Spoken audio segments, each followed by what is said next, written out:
Shimon, you're very famous archaeology and you were working with different channels. Why did you decide to take part in this project? Well, I was honored to be invited.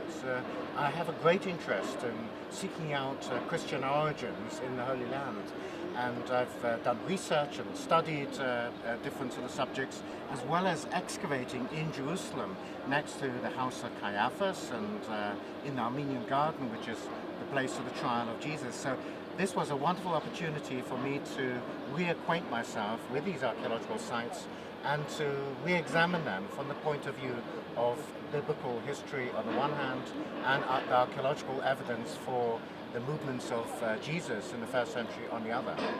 Shimon, I'm in process of reading your book, and I want to say that it's really very interesting, not only from archaeological but even from historical point of view. Can you represent your book?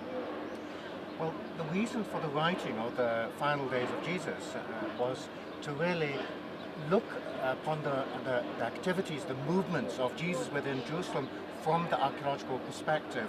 Hitherto, thousands of books have been written about Jesus in the last sort of century or so, dealing with a sort of scientific approach, but it's always been from theological or historical sort of perspectives. And I decided it's about time to deal with it from the archaeological perspective, because we have so much new data which can help us understand what Jesus was doing in Jerusalem on the eve of his crucifixion and death.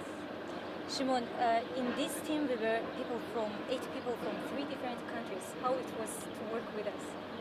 It was great fun working with TBN Russia and Family 7 channel and the Jewish National Fund.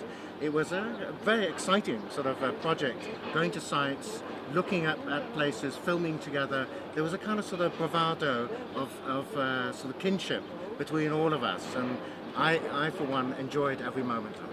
Thank you, and thank you that you translate your books into Russian language. Thank you.